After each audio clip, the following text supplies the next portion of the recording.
Okay. Thank you. Hi, everyone. So we're going to get started talking about debating.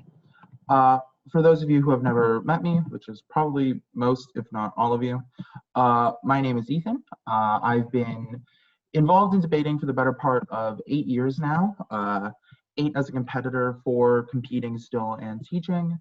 So yeah, we're going to talk about debating class. This is going to be done in 2 different sections.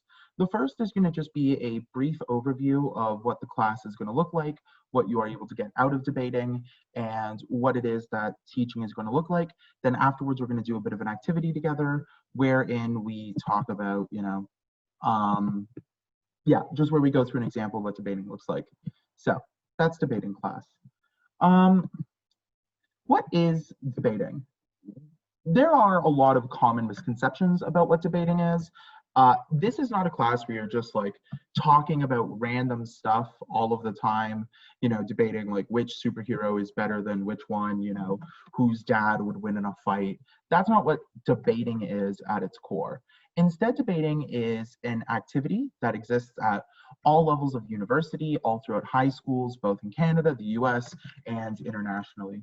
It is a very, very popular activity that exists worldwide. Debating is a formalized activity where you are, there is a discrete structure that exists to it, where you are assigned a position and, given a topic. There are a few things on format worth talking about. There are 3 different kinds that are used in Canada and internationally, known as British Parliamentary, Canadian Parliamentary, and World Schools. I'm very familiar with all of these. British Parliamentary is the one that's used all over the world. Same with World Schools, because that's in the name. And depending on how many students there are per class depends on which one we are going to be doing. But fundamentally, these formats all share a similar skill set, such as being able to be a good teammate, listening to others, being willing to hear what others are saying, and come to agreements on what you should talk about, what is important. There's a lot of teamwork in this activity. You're not just doing it yourself, right? You need to agree with your partner about what you're going to say. You require a lot of critical thinking because you need to deal with topics that maybe you've never heard about before and be able to engage in them. Also, since you are delivering speeches, you need to have some amount of comfort doing public speaking, as well as being quick on your feet to be able to respond to ideas that others have and being able to engage with other ideas. But this is a formalized activity, which in your first class, we're going to be talking a bit more about specific rules and stuff like that. But basically, this is a activity where there are specific rules for debates. You are assigned your position, so you are told if you're going to be in support or against any one topic, and you are told what the topic is going to be. Debating can give you a number of skills, right? It can help you understand multiple sides of global issues. It can give you an interest in reading about those global issues and wanting to be constantly informed. It can give you a lot of confidence when you speak, as well as a lot of different kinds of leadership skills if you continue to do this in your high school, such as running an entire club, running a tournament, organizing travel, lots of different skills that exist. But it can do a lot of interesting things for you. It looks really, really good in university applications right now because it's able to highlight your ability to, care about the world at large, care about the situations that other people are in. It shows your ability to be a good thinker. Lots of very talented debaters from Canada have been able to get into Ivy League universities and have been able to, use that to propel their applications. As well, if you continue doing this in high school, it gives you lots of opportunities to travel. For me personally, I've been able to use debating to send me to London, England, Mexico, Thailand, Harvard, and many other places around the world. So if that's something that's interesting to you, debating's cool for it. So to talk briefly then about teaching debating, there are about 3 things that I think matter. The first is being sure that students are participating, because if everybody's able to participate, everybody's able to speak up, not only do I think people remember information more, but people feel that they have something to gain out of that class, which means that you're able to improve a lot more if you feel like your own voice matters. Secondly, I want to be positive in a lot of circumstances when it comes to teaching and giving feedback, again, because that allows you to give risks, that allows you to try new things. That's very important. Also, debating is like a sport or an instrument. Most of you, if you've ever played a sport or an instrument, We're not instantly masterful at it. It requires quite a bit of practice to be able to improve your own skill. It is something that you learn. It is not something that most people just naturally are able to stand up and give a 5-minute speech, explaining every nuance of how the world works. So I want people to be debating as often as possible or doing drills on debating skills to be able to improve rather quickly. Let's see what this looks like in practice. Question. Yeah, what's up? How can we get access to this PowerPoint? I mean, sure. Yeah, I can link it in the chat when I'm done. I can do that. Yeah. Cool. So let's see what this looks like. So over here we have a topic. This house believes that parents should monitor their kids' internet usage. I'm not going to have any specific amount of students, talk about it, but just for those who are watching, what are your thoughts on this topic? If you were on proposition or on opposition, so either supporting this idea that parents should monitor their kids' internet usage or opposing this idea, what would be your intuitions? What is it that you would think you have to defend, or what do you think this debate is about? Yeah, go for it. Elva, you raise your hand. Yeah.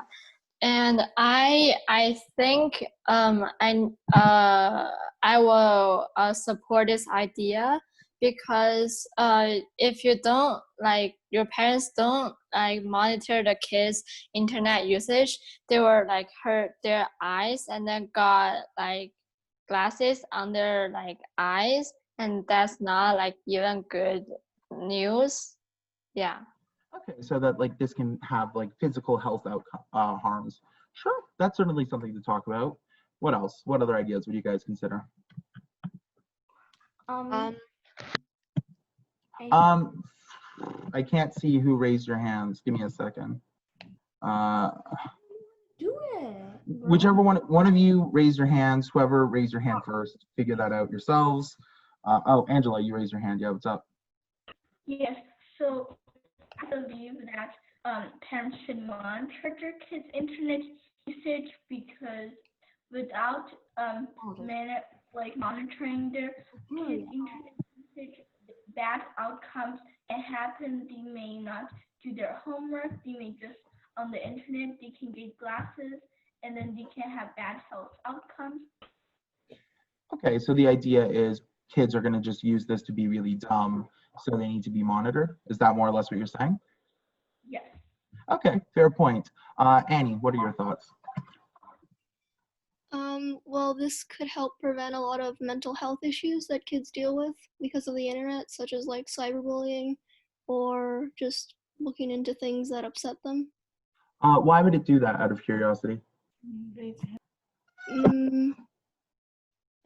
Well, if they're being bullied with social media, maybe their parents could find out about that. Or they're following certain things that are rather suicidal, that could mean suicidal thoughts or something. Yeah, that's a good point. Yeah, absolutely. You might not want to disclose that you're being bullied to your parents. Yeah, this is something they might know about. Ivy, what are your thoughts? I think it's better to monitor their kids because sometimes there's online scams that could potentially hurt the kid and fake messages. Okay, so yeah, there's a lot of just bad people on the internet who are trying to scam you. Sure. Elva, what's up? I have another idea. So if their parents monitor their kids' internet usage, it's only just their online work or something, and then do not play video games, that stuff. Sure. Yeah, that makes sense. Does anybody want to try saying why this is a bad idea? Why parents shouldn't do this? Ivy, what's up? There's a degree of freedom, right? Yeah. Okay. So keep going about that, Linda. Why is that freedom so important? First of all, as pretty much a kid myself, I don't think that everyone don't have the self-esteem to do whatever they want to do. They'll have a certain degree of, let's say, conscious in a way that they will know what to do at this point of time. And plus, yeah, still were kids, but it depends. It really right now it just really depends on how you define monitoring. If you're directly looking into the kid's screen and looking at every single place that the kid has been on internet, I don't think that's okay. But Okay. if you're just blocking some of the websites, some of the harmful websites, and some of the things that in your opinion, is not going to do the kid any good, go ahead. Sure. Matthew. So, kind of like what the person before me just said, like kind of depending on what space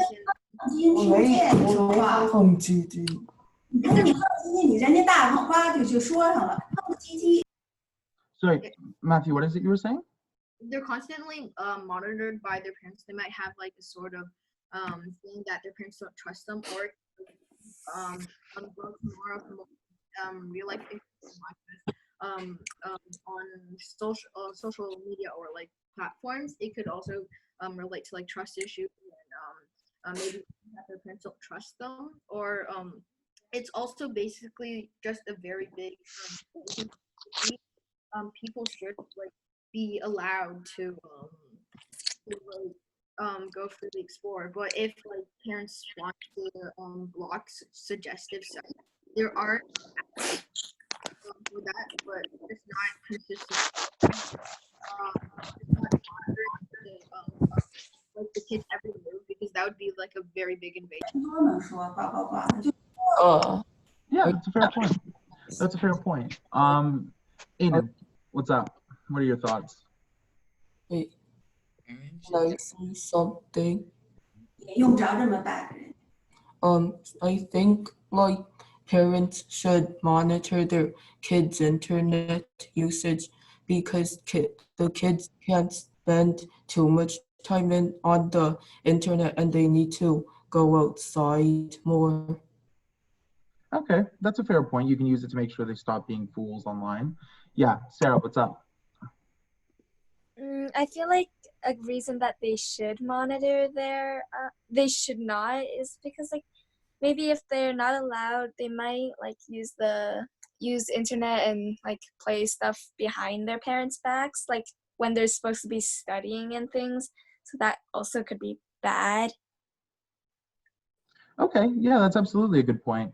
Ivy, then Elva. I think that parents shouldn't monitor their children because if the parents don't monitor, it helps the child gain like organization skills, so they don't need their parents to constantly look after them and what they're doing. They can just do it by themselves. Yeah, there's certainly something to say about growing independence and not needing to be monitored all the time. Absolutely. Elva, what's up? I think the children should have their like own rights to schedule their internet usage, and then yeah. Mm-hmm. Yeah, so explain this kind of right, because I think that that's certainly very interesting. If the parents like don't give their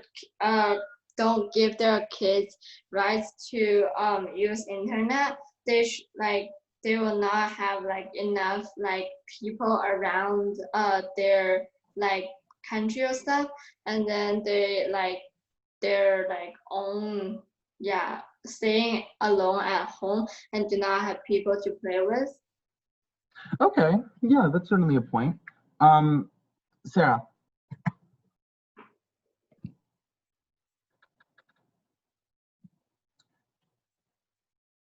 Okay, has everybody gone, or Elva, do you have another thought?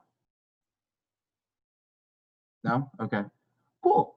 So I think we've heard a lot of very strong, interesting ideas within this. You know, one thing that I find very funny about a motion like this is in a lot of circumstances, people want to end up, yeah, okay, so there's privacy reasons, protects against people, they'll be nervous. Yeah, there's a lot of different examples here. Hold on. For example, a program counts screen time